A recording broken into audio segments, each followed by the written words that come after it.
"Grandpa, my parents will take your money after the party today," whispered my 8-year-old granddaughter, and her words struck like thunder, shattering the illusion of family love. I, a trusting grandfather who had always supported them, left early, hiding my shock behind a mask of fatigue.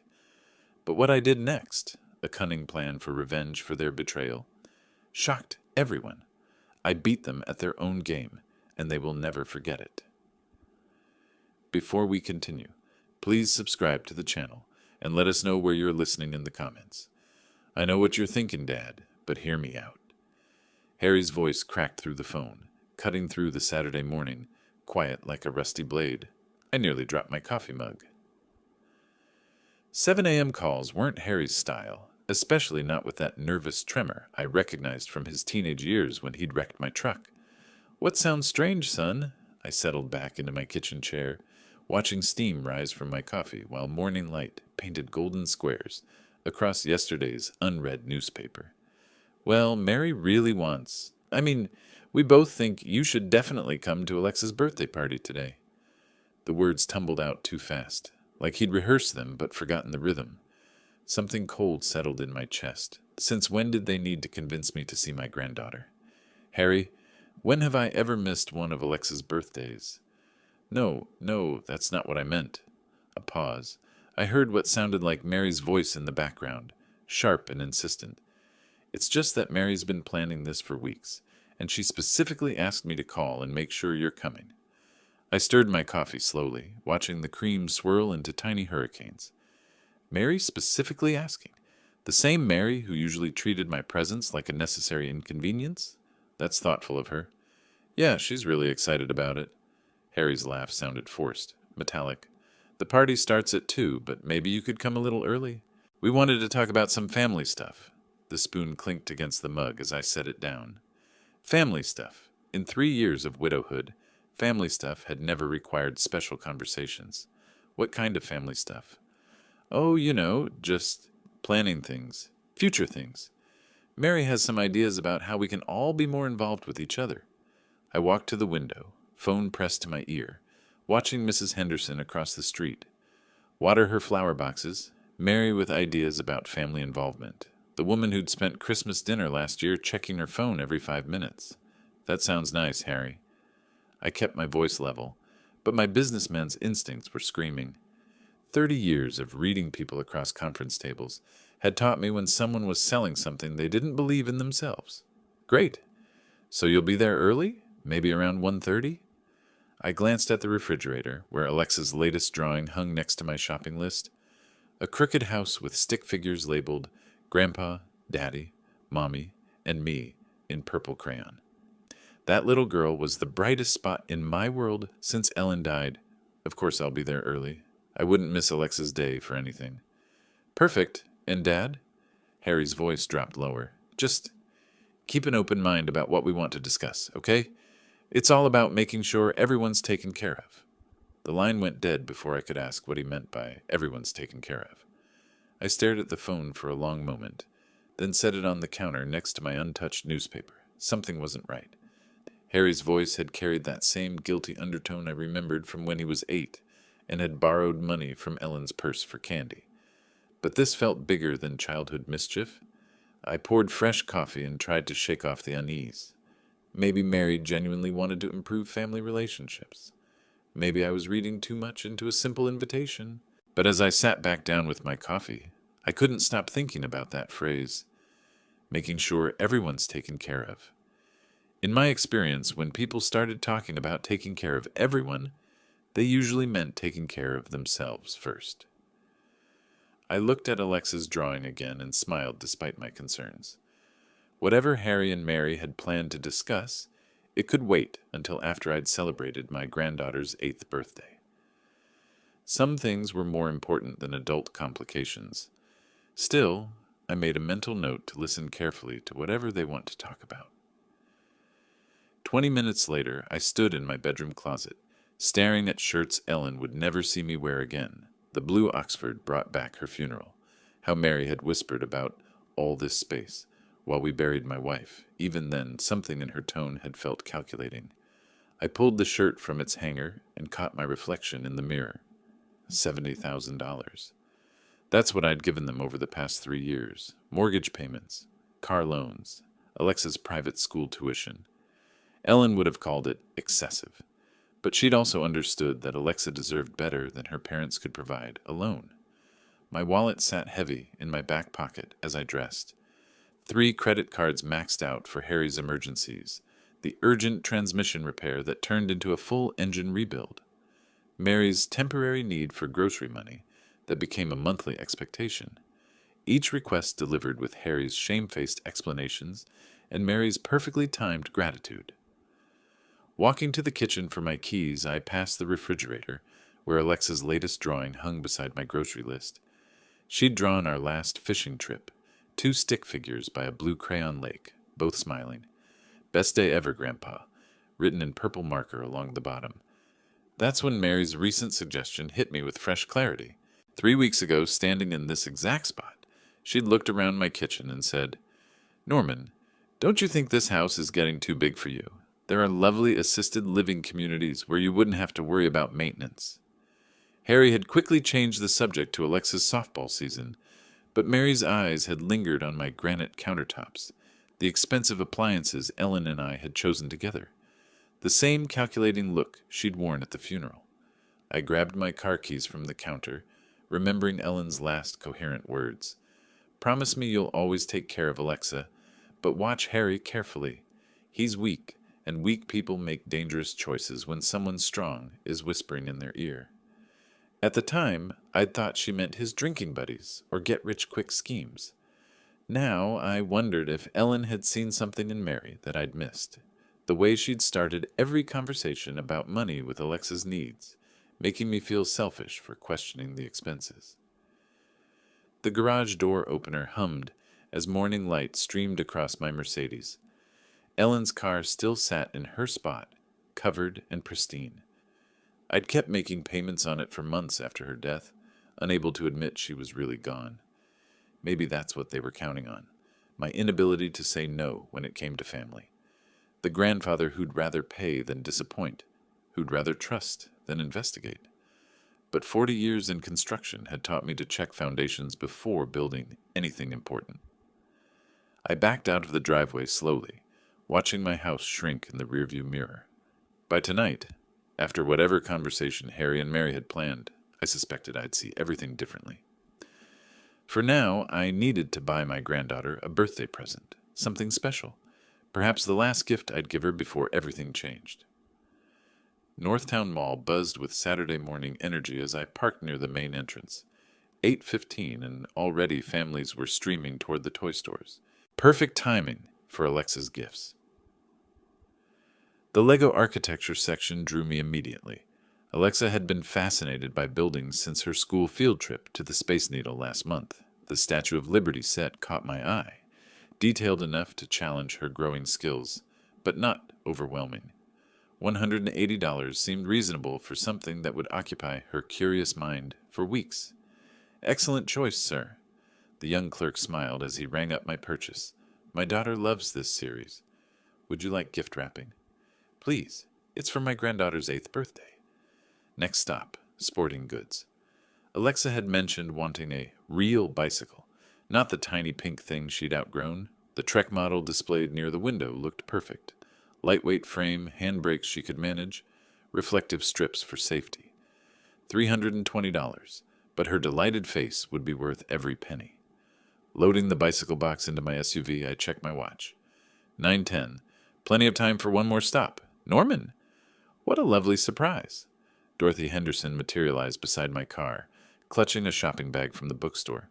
My neighbor of 15 years looked genuinely pleased to see me, her silver hair perfectly styled despite the early hour. "Dorothy, good morning. Starting your weekend shopping early?" "Oh, you know me. I like beating the crowds." She gestured toward the mall entrance. "Though I suppose you're here for birthday preparations. Harry mentioned Alexa's party when I saw him last week." "He mentioned it?" I closed the SUV's rear hatch, curious. "Where did you run into him?" "Downtown, actually. Tuesday morning, I think it was. Mary was with him, and they were coming out of First National Bank with quite a stack of papers." Dorothy chuckled, looked very official and serious. Probably refinancing something the way young people do these days. Tuesday. 4 days ago. Harry hadn't mentioned any banking business during his nervous phone call this morning. But then again, why would he? People handled financial matters all the time without broadcasting details. Probably just routine business, I said, shifting my shopping bags to my other hand. Of course, dear. None of my concern, anyway. Dorothy patted my arm affectionately. Well, I'd better let you finish your shopping. Give my love to that sweet granddaughter of yours. She bustled away toward the bookstore, leaving me standing beside my car with a vague sense of unease. Banking business on Tuesday, nervous phone call on Saturday. The timing felt oddly coincidental, but then again, Harry always seemed to be juggling some financial crisis or another. I shook off the feeling and headed toward the florist shop near the mall's east entrance. Mary had always appreciated flowers, and white roses would make a thoughtful gesture for the hostess of Alexa's party. The florist, a middle-aged woman with dirt under her fingernails, wrapped a dozen long-stemmed roses in silver paper with practiced efficiency. "These are beautiful," she said, adjusting the ribbon. "Special occasion?" "My granddaughter's birthday party. They're for her mother." "How thoughtful. She'll love them." $28 for flowers that would wilt in a week, but Mary's pleased expression would be worth the expense. These small gestures mattered in maintaining family harmony, especially when underlying tensions existed. By 9:30, my SUV was loaded with packages that represented nearly $600 of birthday celebration. The Lego set, bicycle, roses, and the card I'd selected, each item chosen with Alexa's happiness in mind. This was what grandfathers did. They spoiled their grandchildren shamelessly and enjoyed every moment of it. Driving home through Saturday morning traffic, I found myself thinking about Dorothy's casual observation. Harry and Mary at the bank with papers, serious expressions. Official business that Harry hadn't bothered mentioning. But then again, married couples handled countless administrative tasks without involving extended family.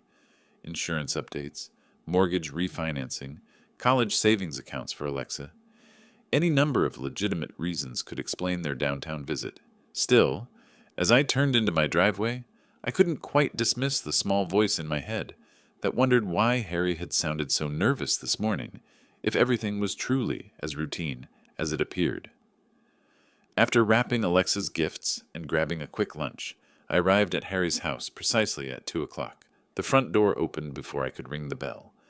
"Norman!" Mary practically sang my name, her arms spreading wide as if we hadn't seen each other in months rather than weeks. "You look absolutely wonderful today." This enthusiasm felt foreign. Mary usually offered a polite smile and quick hug before disappearing into kitchen duties. Today she touched my arm twice while speaking, her eyes bright with an energy I'd never seen directed at me before. "Thank you, Mary. The party looks lovely."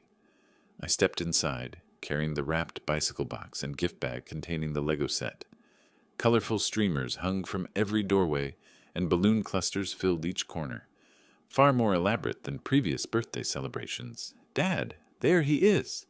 Harry appeared from the living room, his voice carrying across the house like a carnival barker's. "Come meet Mike from work." "Mike, this is my amazing father I've told you so much about." Amazing father, Harry's workplace conversations about me typically focused on my old-fashioned business methods or retirement stubbornness. But today he clapped my shoulder with theatrical enthusiasm, his laugh echoing too loudly in the decorated hallway. The living room buzzed with familiar faces. The Johnsons from next door chatted near the fireplace, while Mrs. Smith sat carefully on the couch, observing everything with sharp eyes. Carlos and Elena Martinez helped their son Tommy arrange party games on the coffee table. "Grandpa!" Alexa ran toward me, her genuine smile cutting through the artificial atmosphere like sunlight. She wrapped her arms around my waist, and for a moment the world felt normal again. "Happy birthday, sweetheart." I handed her the gift bag. "This one first, then the big surprise." She unwrapped the Lego architecture set with careful fingers, her eyes widening at the Statue of Liberty image on the box. But when she looked up to thank me, something flickered across her face, a shadow of sadness that vanished when Mary approached. "Isn't Grandpa generous, honey? Say thank you properly." "Thank you, Grandpa. It's really cool." Alexa's voice carried genuine appreciation mixed with something else. Guilt? Worry? An 8-year-old shouldn't sound so burdened during her own birthday party. Harry guided me toward the kitchen where Mike Davidson nursed a beer and made small talk about car sales. The conversation flowed normally enough, but Harry kept interjecting with unnecessary compliments about my business wisdom and family leadership.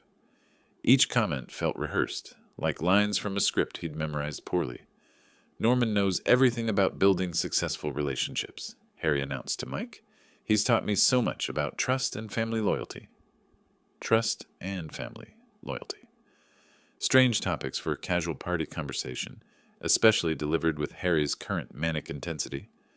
Mike nodded politely, clearly uncomfortable with Harry's excessive praise of his own father.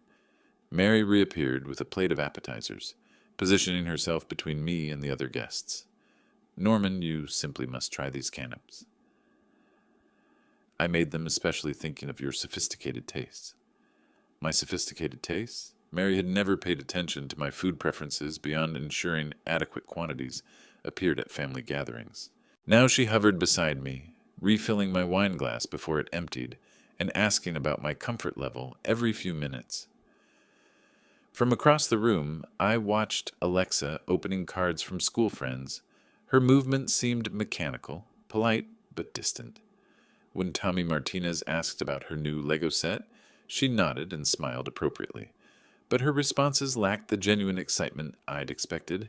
She's growing up so fast, Mrs. Smith observed, settling beside me on the couch. Such a thoughtful child. She asked me last week if grandparents and parents ever disagree about important decisions.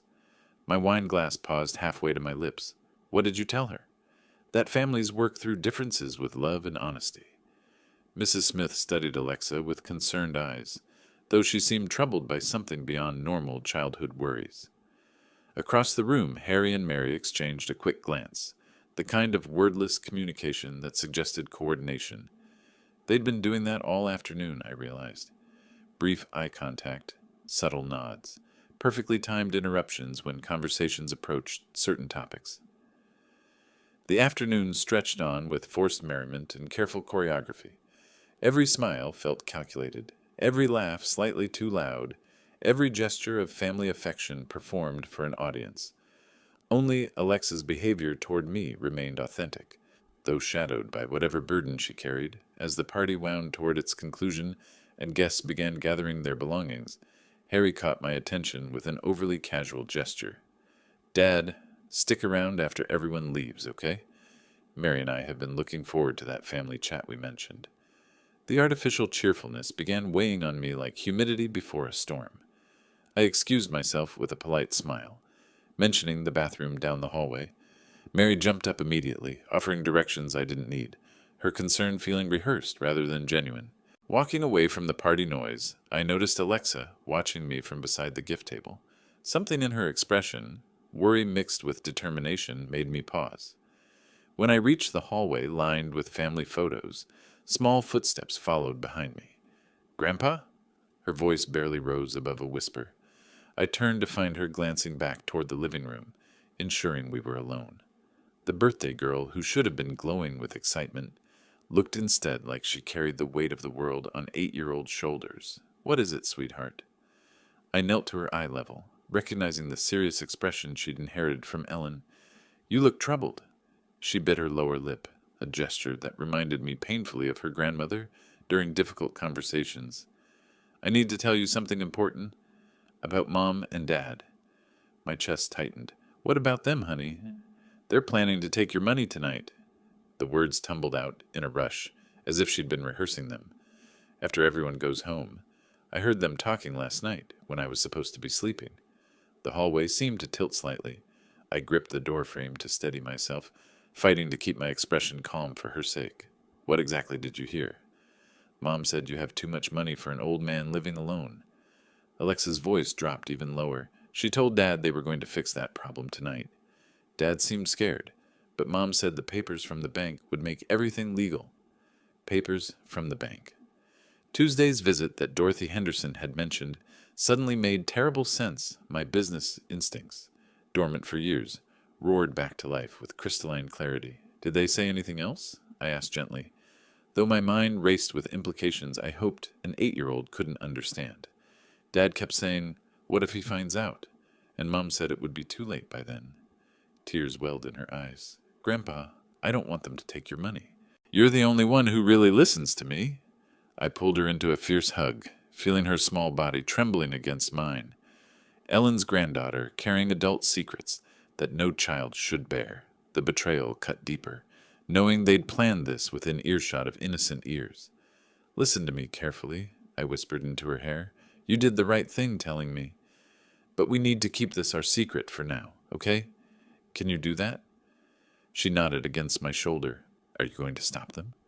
"Yes, sweetheart. I'm going to handle everything." I held her at arm's length, making sure she could see the certainty in my eyes. "But we need to go back to your party now and act normal. Can you be brave for me?" "I think so." She wiped her nose with the back of her hand. "Will you still love me if Mom and Dad get mad?" The question hit me like a physical blow. "Alexa, nothing your parents do could ever change how much I love you. Nothing. Do you understand?" Relief flooded her face, the first genuine smile I'd seen from her all afternoon. "I love you too, Grandpa." Hand in hand, we walked back toward the party sounds.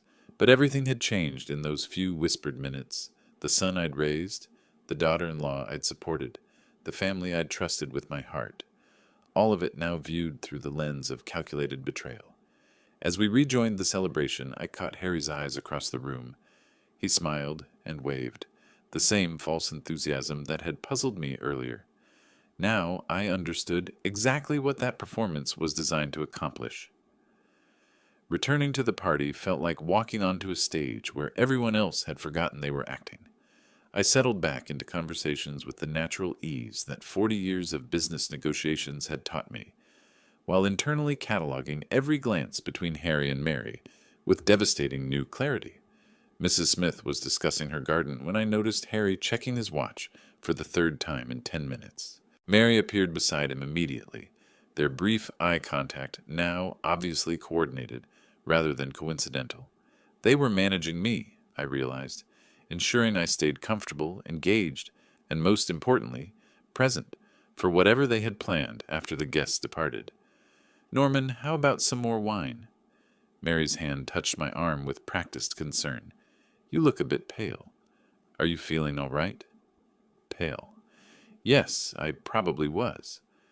Learning that your family planned to steal your life's work might do that to a person. But I managed a tired smile that wasn't entirely manufactured, just a slight headache. "But I'm fine."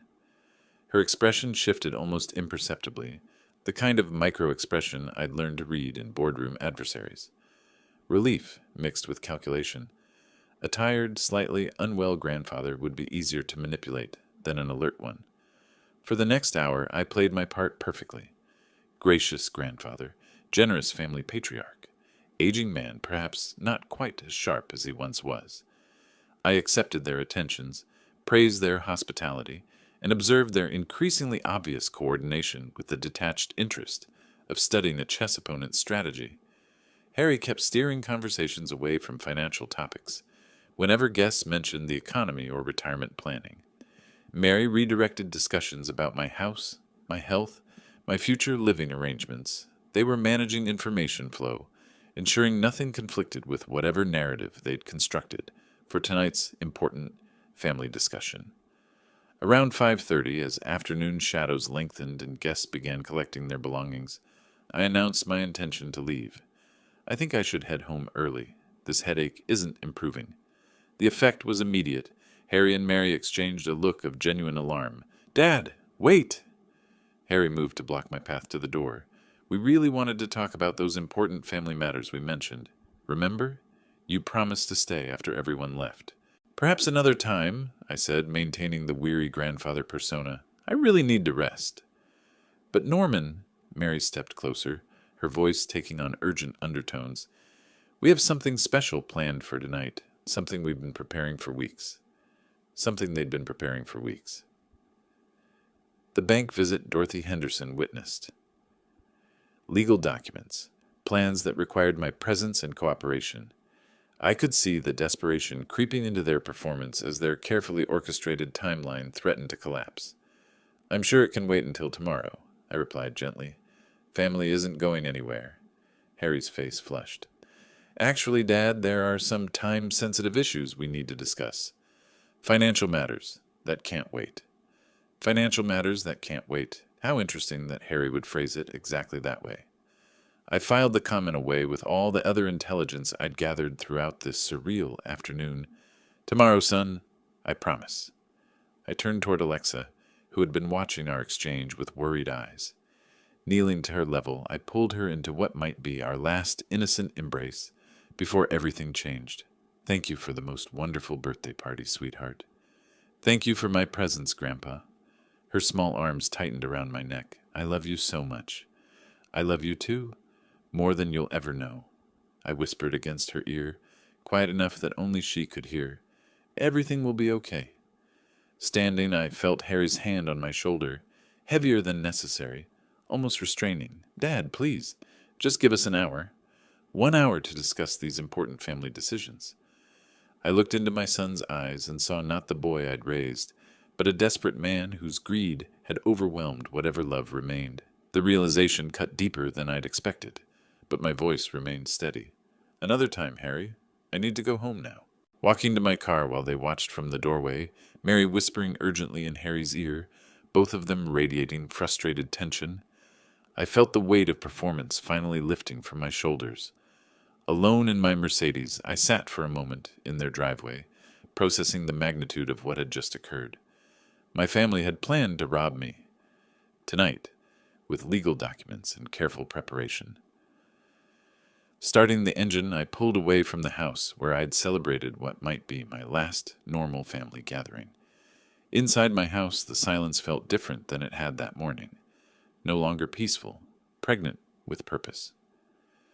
I walked directly to my home office, the room where I'd built my construction business from a single truck and stubborn determination.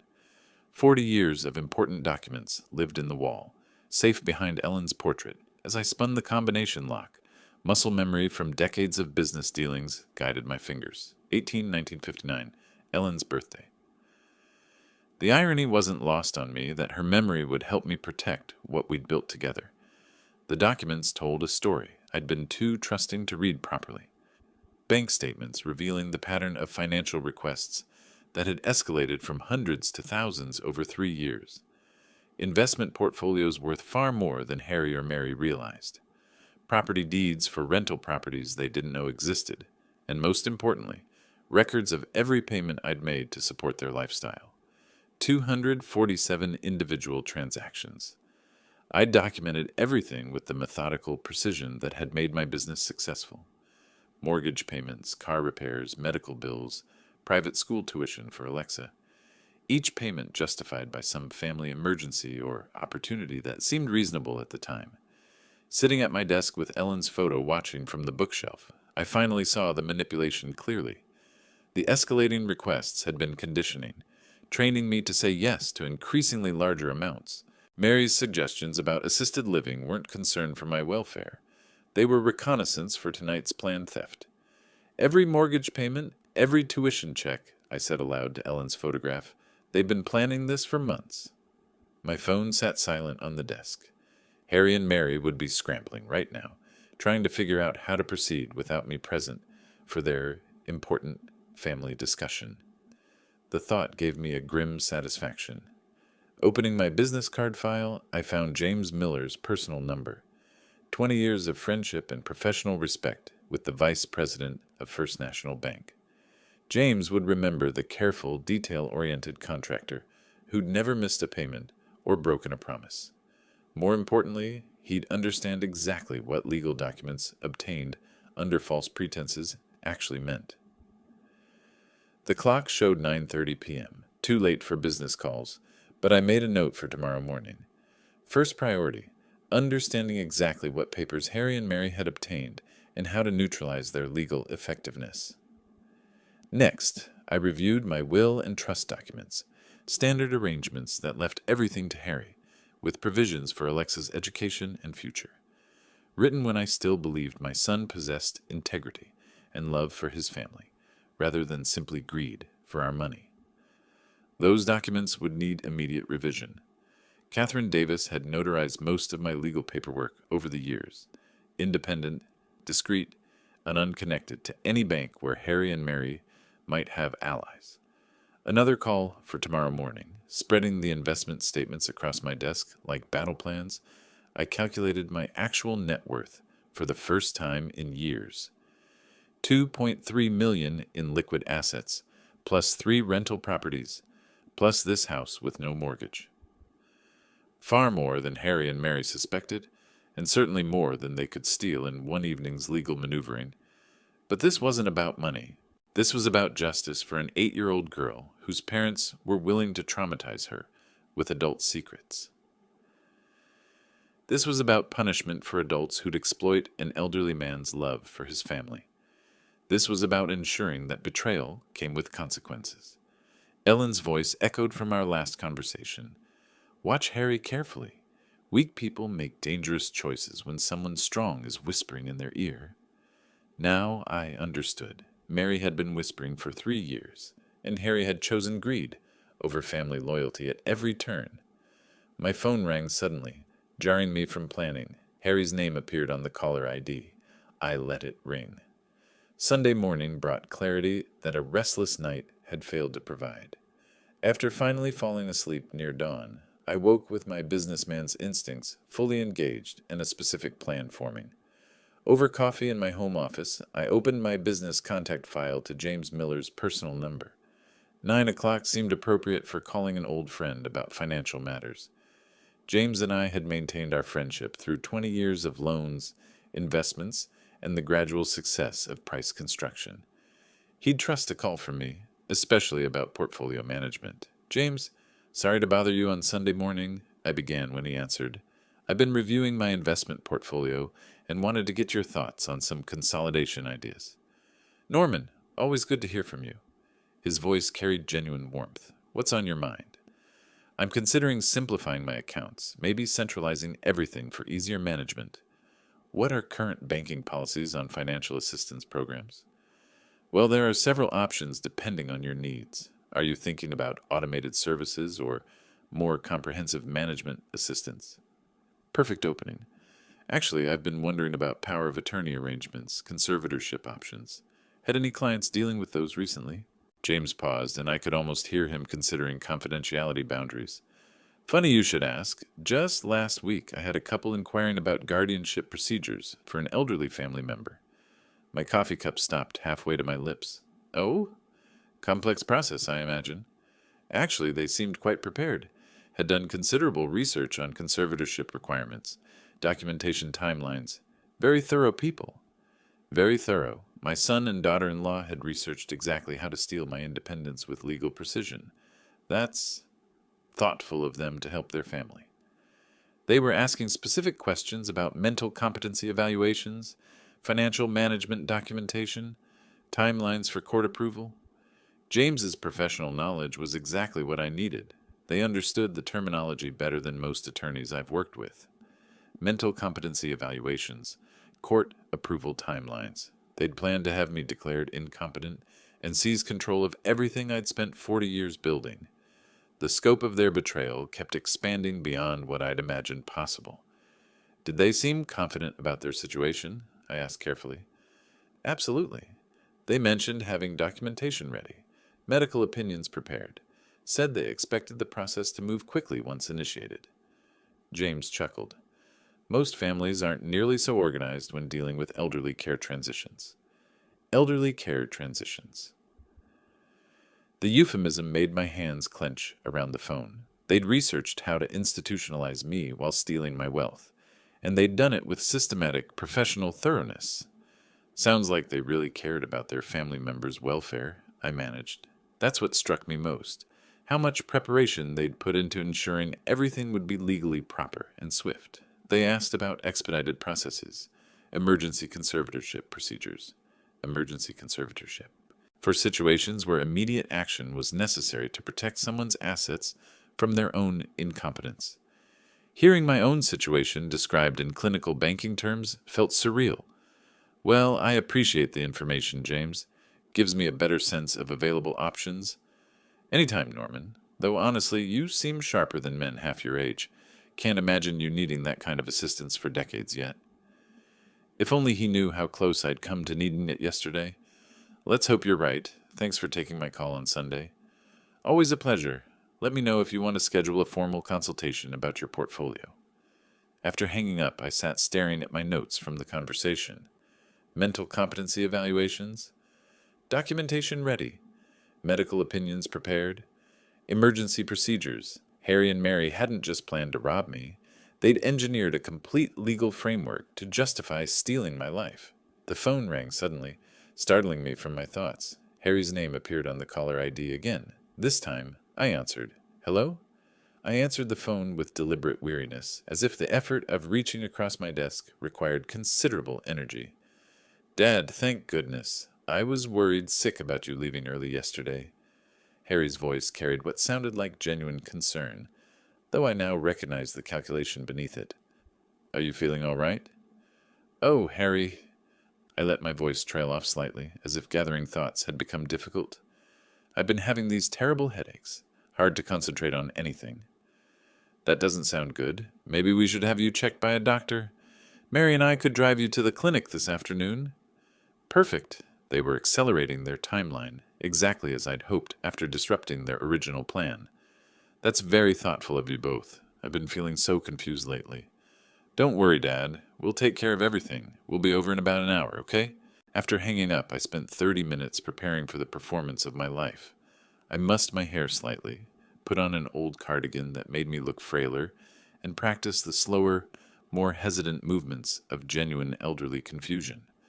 When their car pulled into my driveway, I was ready. Norman, we brought some papers that might help with your situation, Mary announced as they settled into my living room. She'd brought a leather portfolio that looked expensive and professional, the kind lawyers used for important documents. Papers? I blinked at her with what I hoped appeared to be genuine bewilderment. What kind of papers? Harry leaned forward, his expression earnest. Dad, we've been researching ways to help you manage things better. Your finances, medical decisions, that sort of thing. Manage? I'm not sure I understand. I rubbed my temples as if the conversation was causing physical pain. Everything seems so complicated these days. Mary opened the portfolio with practiced efficiency. These documents would give us power of attorney to help with your banking, bills, medical appointments. Think of it as having a backup system. The forms looked professionally prepared, with highlighted sections marked for my signature. Someone had invested serious money in legal consultation for this theft. I stared at the papers as if they contained hieroglyphics. It's all so overwhelming, I murmured. I used to understand these things better. That's exactly why we need to do this now. Mary pressed gently. Before things get more confusing for you. Harry shifted uncomfortably. Dad, are you sure you're okay? You seem really different today. I looked at him with what I hoped was confused gratitude. Different? I don't feel different, just tired all the time. These headaches make it hard to think clearly. Mary and Harry exchanged a glance, the same coordinated communication I'd noticed at the party, but now I understood its purpose. They were evaluating whether I was impaired enough to sign documents without fully understanding their implications. Norman, these papers would just make it easier for us to help you. Mary continued, you wouldn't have to worry about managing everything alone. I suppose that would be nice, I said slowly, picking up one of the documents with trembling hands. But this is such a big decision. My head is pounding, trying to think it through. Of course it's a big decision, Harry said quickly. Take your time. Mary's patience looked more strained, though don't you think it would be easier with family help? You trust us, don't you? Of course I trust you. You're family. I set the papers down carefully. But could I maybe sleep on it? Decide tomorrow when I'm thinking clearer? These headaches make everything so fuzzy. Harry and Mary looked at each other again, and I could see Mary's frustration barely contained beneath her caring facade. Sure, Dad. We'll come by tomorrow morning, and you can sign them then. After they left, I allowed myself to slump in my chair, dropping the performance for the first time in hours. The documents they'd left behind told the complete story. Power of attorney forms that would give them control over my finances, medical decisions, and living arrangements. Everything James had warned me about, laid out in legal language, designed to steal my life. 3 hours later, I sat in my home office reviewing my notes from Harry and Mary's visit. Like a general planning a campaign, their power of attorney documents lay spread across my desk. Professional forms that would have given them complete control over my finances, medical decisions, and living arrangements. Every signature line highlighted in yellow, every witness requirement meticulously marked. They'd done their homework, but they'd forgotten I'd spent 40 years doing mine. Catherine Davis answered on the second ring. Norman, good evening. What can I do for you? Catherine, I need notary services tomorrow morning for some family financial documents. Could you come to my house around 10 o'clock? Of course. What type of documents are we dealing with? I chose my words carefully. Power of attorney forms. It might be a somewhat sensitive family matter, so I'd appreciate your professional discretion. You know you can count on that. I'll bring my seal and journal. Perfect. Catherine had notarized dozens of contracts for my construction business over the years. She'd recognize irregular pressure tactics or coercion immediately. It was part of her professional training. Next call, James Miller. James, could you stop by tomorrow morning around 10? I've been thinking about our conversation yesterday, and I'd like to review my portfolio in detail. Certainly, Norman. After what we discussed about financial management assistance, I think a thorough review would be wise. Excellent. It might be educational. James chuckled. I'll bring the necessary paperwork. See you at 10? Educational indeed. James would witness whatever Harry and Mary planned to do, and as a bank vice president, he'd understand exactly what he was seeing. More importantly, his presence would add legal weight to any documentation of their behavior. Final call, Harry. I let my voice carry the tremulous uncertainty I'd performed that afternoon. Harry, I've been thinking about those papers you brought. You were right. I do need help managing things. Dad, that's wonderful. Mary will be so relieved. We can come over first thing tomorrow morning. I've arranged for a notary to make everything proper and legal. 10 o'clock sharp. Perfect. And Dad, thank you for trusting us with this. Trust. The word sat bitter in my mouth, but I managed to sound grateful. You're my family. Of course I trust you. After hanging up, I walked to the window overlooking my backyard. Ellen's rose garden needed attention, another task I'd been managing alone since her death.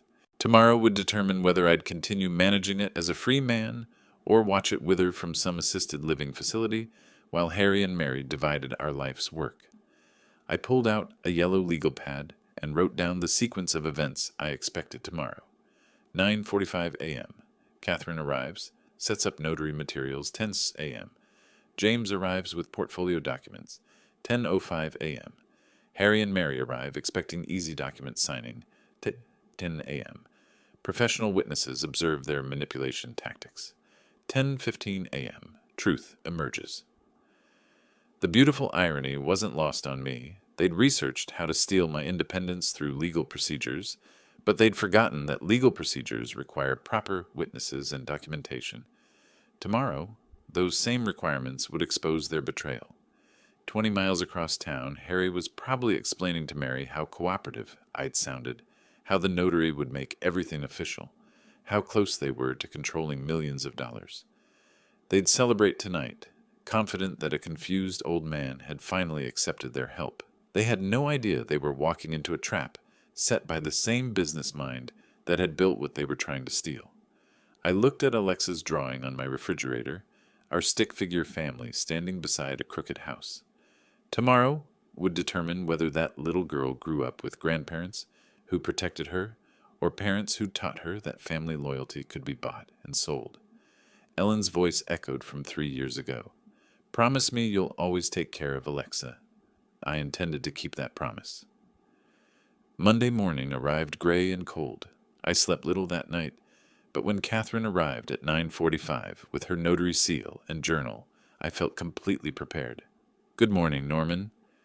Beautiful home office, she said, arranging her materials on the side table. This should be straightforward. James knocked precisely at 10, carrying his banker's portfolio. Morning, Norman. Ready for that portfolio review? More ready than you know, I replied, positioning myself behind my desk as footsteps approached the front door. Harry and Mary entered with confident smiles and their leather document case. They paused when they saw Catherine and James, but Mary recovered quickly. "How thoughtful of you to arrange professional assistance," she said smoothly. "This will make everything so much more official." "Indeed it will," I replied, my voice carrying none of yesterday's confused frailty. "Please, everyone take a seat." Harry settled into the chair across from my desk, still smiling. "Dad, you sound much better today. More like your old self." Exactly like my old self. Sharp, observant, capable. I leaned forward, meeting his eyes directly, which is why I need to tell you something before we sign any documents. Mary's pen stopped moving across her checklist. "Norman, what's wrong?" "Nothing's wrong with me, Mary, but I'm completely aware of your plan." The silence stretched like a taut wire. Harry's smile faltered. "Dad, what plan? We're here to help you." "I know about your visit to James's bank last Tuesday. I know about the guardianship procedures you researched. I know about the mental competency evaluations you plan to arrange." Harry's face drained of color. Mary's carefully controlled expression cracked for just a moment before she attempted damage control. "Norman, you're confused. We visited the bank about our own financial planning." "James," I interrupted, turning to my friend, "would you mind sharing what they discussed during their Tuesday afternoon appointment?" James cleared his throat professionally. "They asked detailed questions about conservatorship procedures, documentation requirements for declaring someone mentally incompetent, and expedited court processes for emergency financial management." Catherine looked up from her notary journal, suddenly alert. "Mr. Price, are you saying these power of attorney documents were prepared under false pretenses?" "I'm saying they planned to have me declared incompetent so they could steal everything I've worked 40 years to build." Harry found his voice, though it came out strangled. "Dad, we were worried about you. Yesterday you seemed so confused. Yesterday I was performing. Today you're seeing who I really am." I opened my desk drawer and pulled out the documentation I'd prepared. 247 transactions over 3 years, $70,000 in support payments, every mortgage payment, every car repair, every private school tuition bill, all documented. Mary leaned forward, desperation creeping into her voice. Those were legitimate family expenses. Conditioning payments, training me to say yes to increasingly larger amounts until I'd agreed to sign away my independence. I looked directly at her. "You researched exactly how to have me institutionalized while you divided my assets." Catherine set down her pen. "This is highly irregular. I need to understand the full situation before notarizing anything." "The full situation," I continued, "is that my son and daughter-in-law spent weeks researching legal procedures to steal my money, consulted with lawyers about guardianship processes, and planned to have me declared mentally incompetent based on fabricated evidence of confusion." Harry's hands shook as he gripped the armrests of his chair. We just thought you might need help managing things." "Help managing a net worth of $2.3 million plus 3 rental properties?" My voice hardened. "Help that required consulting attorneys about emergency conservatorship procedures." Mary stood abruptly. "You're twisting everything. We love you." "Love doesn't involve conspiracy, Mary. Love doesn't involve researching how to steal someone's independence while they're still healthy and competent." James spoke quietly. "Norman, the questions they asked were very specific. They knew legal terminology that most families never encounter unless they're planning something significant." Catherine nodded grimly. "In my experience, legitimate family financial planning doesn't require research into mental competency evaluations." The room fell silent except for Harry's labored breathing. He looked at me with something approaching recognition, perhaps seeing for the first time the businessman who'd built the wealth they'd tried to steal. "What happens now?" he whispered. I stood feeling every year of my age, but also every ounce of my accumulated wisdom and experience. "Now we discuss consequences." "Consequences," I repeated, opening my desk drawer to retrieve the legal documents I'd prepared over the weekend. "I'm changing my will immediately. My estate will go into an educational trust for Alexa, accessible when she turns 21. Harry leaned forward desperately. "Dad, please. We made mistakes, but we can fix this. The trust will provide for her college education, graduate school if she chooses, and startup funds for whatever career path she selects." I spread the new will documents across my desk. "Catherine, I need these witnessed and notarized." Mary's voice cracked slightly. Norman, you can't do this to your own family. I'm protecting my family, I replied firmly, from parents who were willing to steal her grandfather's independence to fund their lifestyle. Catherine examined the documents professionally. Mr. Price, these terms are quite specific. There are conditions attached. If Harry and Mary formally renounce all claims to my estate and demonstrate genuine change over the next year, I'll reconsider. But they must prove they've become the parents Alexa deserves. James nodded approvingly as he witnessed my signature. The educational trust structure is excellent. She'll have every opportunity you never got to provide directly. Harry buried his face in his hands.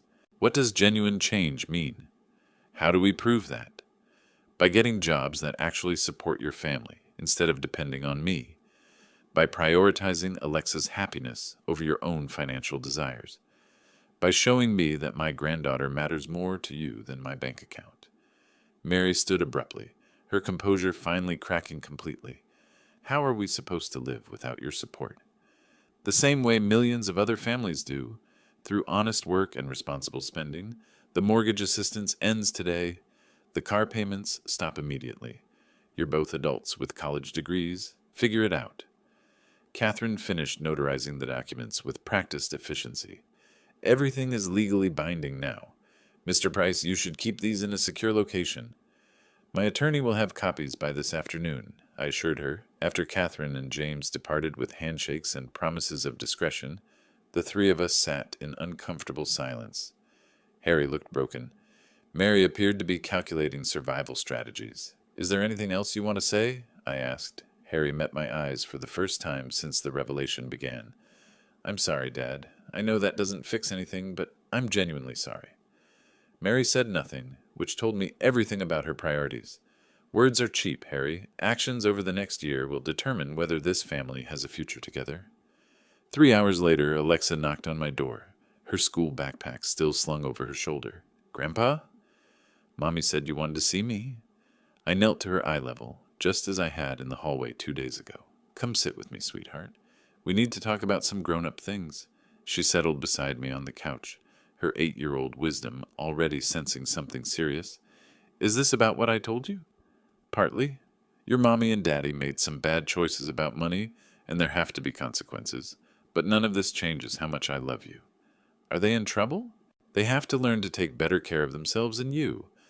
But Alexa, I want you to know that your future is completely safe. I've made special arrangements to make sure you can go to any college you want, study anything that interests you. Her eyes brightened slightly. Even veterinary school? That's really expensive. Especially veterinary school. And if you change your mind and want to be an engineer or a teacher or start your own business, there will be money for that too. What about Mommy and Daddy? They're going to work very hard to become better parents. And if they succeed, our family might be able to heal from this hurt. But even if they don't, you and I will always have each other. She hugged me tightly, and I felt Ellen's presence in that embrace.